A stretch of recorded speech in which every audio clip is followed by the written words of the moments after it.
should take it slow.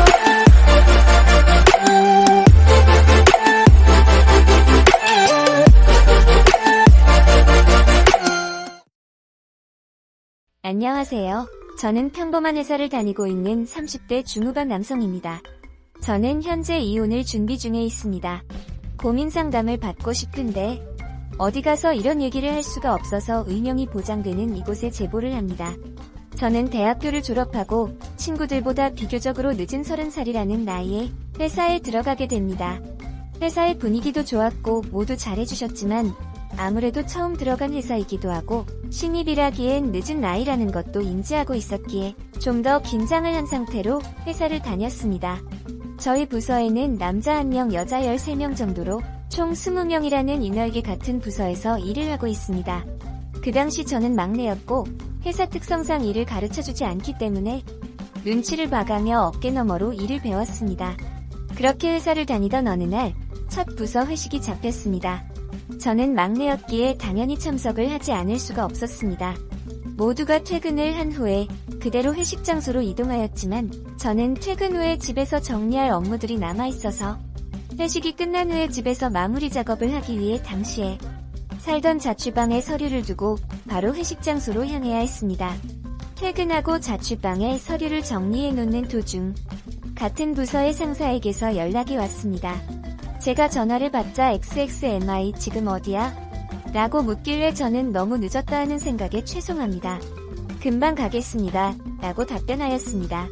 그러다 그 상사는 저에게 자신도 집에 들러야 할 일이 있어서 방금 집에서 나왔으니 회식 장소를 같이 가자고 말하였습니다. 저는 알겠다고 답하며 부랴부랴 집을 이혜리씨 같이 출발을 해야 하기에 위치를 알기 위해 연락을 해보니 서로 집이 굉장히 가까운 한 도보로 5분 거리 정도 되었던 것 같습니다. 회식 장소는 거리가 꽤 되었기 때문에 자동차로 10분에서 20분은 걸리는 거리였습니다. 게다가 퇴근 시간이라 차까지 굉장히 막혔습니다. 그렇게 차가 없었던 저는 회사 상사의 차를 타고 긴장감 속에서 회식 장소로 출발하였습니다. 그러다 회사에서 보던 냉정한 모습과는 달리 굉장히 따스하고 훈훈한 말투로 회식 장소로 가는 내내 재미있는 대화를 이어나갔습니다. 저는 그 상사와 함께 회식 장소에 도착했고 늦게 도착했다 보니 분위기를 맞추기 위해 술을 마시는 스피드를 붙였습니다. 같이 차를 타고 오면서 조금 편해진 탓인지 술에 취한 제가 그 상사에게 조금 말을 편하게 건넸고 그 상사 역시 맞장구를 잘 쳐주었습니다.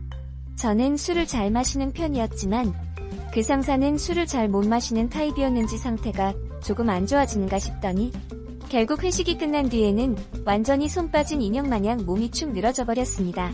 다들 그 상사를 데려다 줄 사람을 찾았지만 막내이기도 하지만 집까지 가까운 걸 알게 된 제가 데려다 주겠다고 말하며 회식은 끝이 났습니다. 상사의 집이 가깝다는 건 알지만 정확한 주소를 모르기에 대리운전을 불러서 제가 살던 자취방까지 도착했고 술이 조금 깬 상사는 차를 제 자취방에 주차하고 고맙다며 본인 집으로 걸어갔습니다. 다음날 그 상사는 고맙다며 저에게 커피와 밥을 사주었고 저 역시도 이 외로운 막내 생활에 그 호의를 거절할 이유가 없었고 회식이 잦았던 저희 부서에서 저희는 그렇게 친해져 가기 시작했습니다. 그 상사가 현재 제가 이혼 준비 중인 제 와이프입니다. 저희는 회사를 다니며 주말이라든지 공휴일이라든지 틈일 날 때마다 둘만의 시간을 가지는 시간이 잦아졌으며 그렇게 첫 회사에서의 비밀스러운 사내 연애가 시작되었습니다. 사실 저희 회사는 사내 연애를 금지하는 회사가 아니라 오히려 약간 권장하는 쪽의 회사였기 때문에 숨길 이유는 없었지만 제가 회사 막내이고 제 와이프는 저의 상사였기 때문에 자칫 따가울 수 있는 시선들이 두려워 비밀로 연애를 했습니다. 그렇게 알콩달콩 스릴 있는 비밀 연애가 시작되었고 6개월쯤 흘렀을 때 저희는 팀장님에게 사실 연애를 하고 있다고 말씀드렸습니다.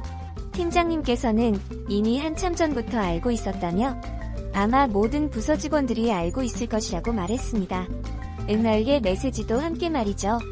사내 연애는 회사에서 둘만 모르는 거라더니 이런 걸 두고 하는 말인가 싶었습니다. 이제 회사 사람들도 모두 알았기에 숨길 필요 없이 일에 지장이 가지 않는 선에서 공과 사를 지켜가며 순탄한 연애 회사 생활을 했습니다. 그렇게 시간이 흘러 약 5년간을 연애를 했습니다. 그렇게 저는 35살이 되었고 와이프는 32살 되었습니다. 집을 사면 결혼을 해야겠다고 결심을 했었지만 사실상 돈이라는 게 평소에 잘 모이다가도 작정하고 모아보려고 하면 갑자기 어디론가 사라져버리는 느낌이 들어서 그냥 서로 대출을 하여 집을 마련하자고 의견을 합친 뒤에 결혼을 하기로 했습니다. 그렇게 저희는 양가 상견례도 정말 훈훈하고 문제없이 마쳤으며 회사 사람들마저도 축하해주고 있었기 때문에 그 누구보다 행복하게 살 자신이 있었습니다. 그렇게 모두의 축복 속에서 단 하나의 걸림돌도 걸리지 않고 다이렉트로 결혼식에 성공했습니다. 신혼여행도 무사히 마쳤고 비록 대출을 내었지만 양가 부모님에게 손 벌리지 않고 마련한 신혼집에서도 저희 둘은 정말 행복했습니다.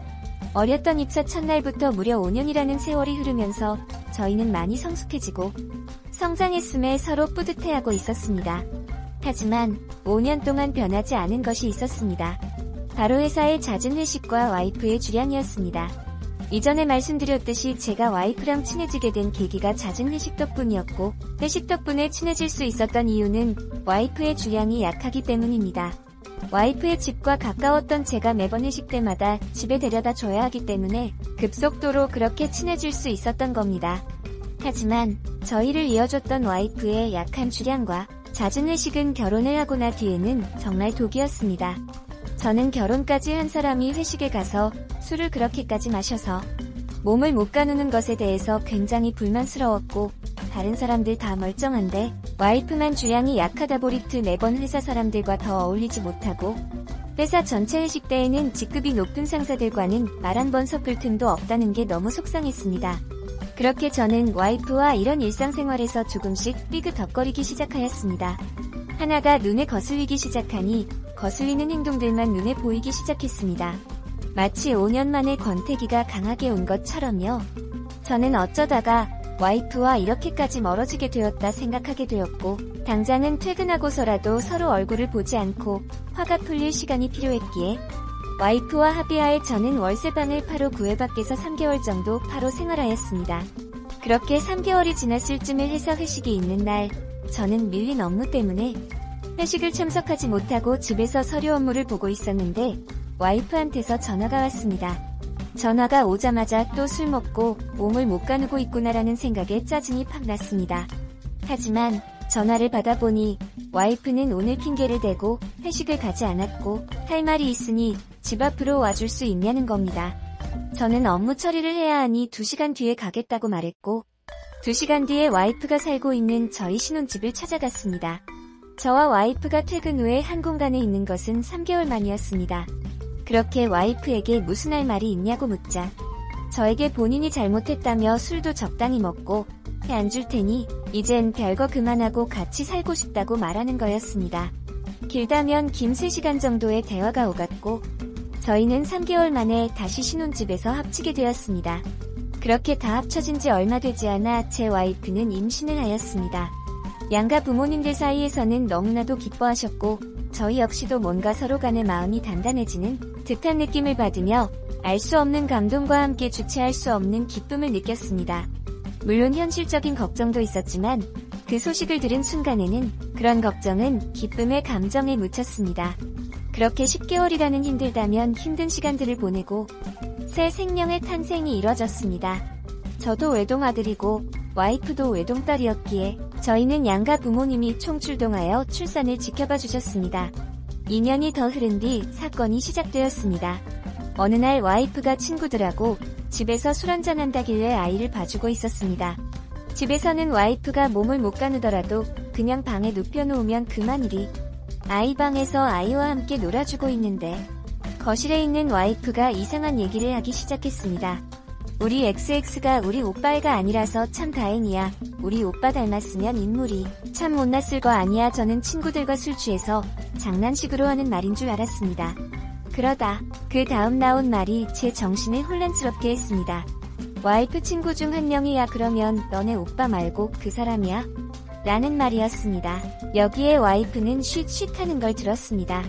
다들 술에 취해 말이 어눌하게 나와서 조금 어색했지만 저는 뭐가 심장이 철렁하였습니다. 마치 드라마에서나 나올 법한 안 좋은 상황이 퍼오르면서 제 머리는 복잡해져 갔습니다. 하지만 이 복잡함을 달래기 위해서는 확신이 필요했습니다. 그리하여 저는 와이프 몰래 친자 확인을 하게 되었습니다. 세상도 참 무심하지? 금족 같은 저희 아이가, 양가 부모님의 손자가 제 아이가 아닌 것을 알게 되었습니다. 저는 이 상황을 절대로 믿을 수 없었기에 와이프에게 소리치지 않고 솔직히 말해달라고 했습니다.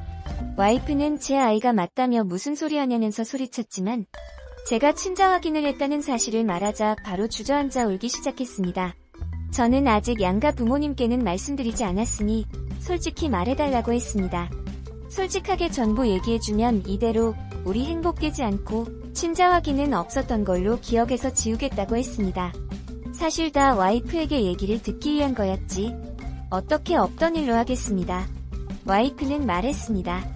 저와 별거를 하던 3개월 사이에 어느 날 평소처럼 1차 회식을 끝내고 술에 취해 대리운전을 부르려고 했는데 한 남자 직원이 자신은 오늘 술을 먹지 않았으니 데려다 드리겠다고 해서 와이프는 거절했으나 남자 직원이 집 앞까지 기어코 데려다 주었다고 합니다.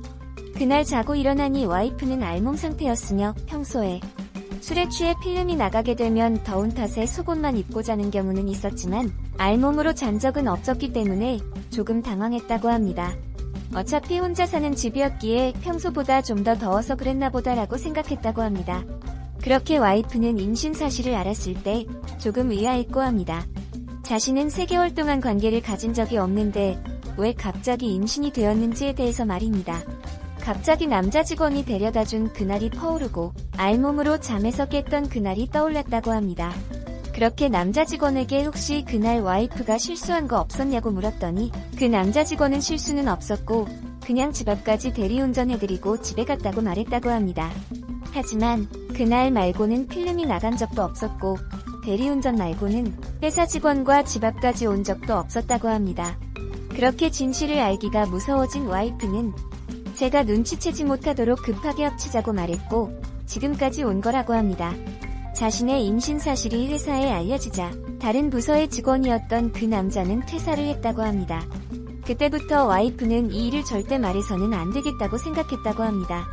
저는 이 이야기를 듣자마자 당장 이혼을 해야겠다고 결심했고 양가 부모님에게는 다른 남자의 아이를 가졌던 거라고는 말을 안 할 테니 이혼 후의 아이는 와이프가 알아서 키우도록 하라고 말했습니다.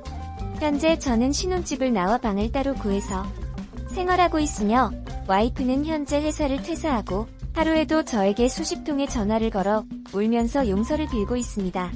와이프와는 5년 동안 다툼 없이 연애했고 결혼 후에 잠과의 삐걱거림이 있었지만 제게 너무 좋은 사람이었습니다. 하지만 저는 이번 일에 대해서 너무나도 큰 배신감을 느꼈고 이대로 같이 살게 되면 그 아이를 보면서 제 아이가 아니라는 생각을 지울 수가 없을 것 같았습니다. 와이프는 둘째를 가지면 되지 않겠냐고 말했지만 저는 그렇게 되면 제 친자가 아니 첫째와 제 친자인 둘째를 알게 모르게 분명히 차별하게 될 것이고 그렇게 자라는 첫째 아이는 아빠 없이 자라는 아이보다 더 불행하게 자랄 거라고 생각하기 때문에 잘못 없는 그 아이에게 몹쓸 짓을 하는 거라고 생각합니다. 제가 이성적으로 생각할 때는 이혼이 맞는 것 같은데 눈앞에 와이프를 두고 있으면 그냥 참고 같이 살고 싶다는 생각도 듭니다. 어떻게 해야 할까요? 여기까지 사연의 내용은 끝났습니다. 개인적으로는 제보자분의 미래를 생각해서라도 이혼을 하는 게 맞다고 생각이 드네요. 나중에라도 분명히 잘못이거나 꼬일 수 있다고 생각합니다. 많은 분들의 의견이 필요할 것이기에 시청자분들께서 댓글로 많은 조언해주시면 좋을 것 같습니다. 감사합니다.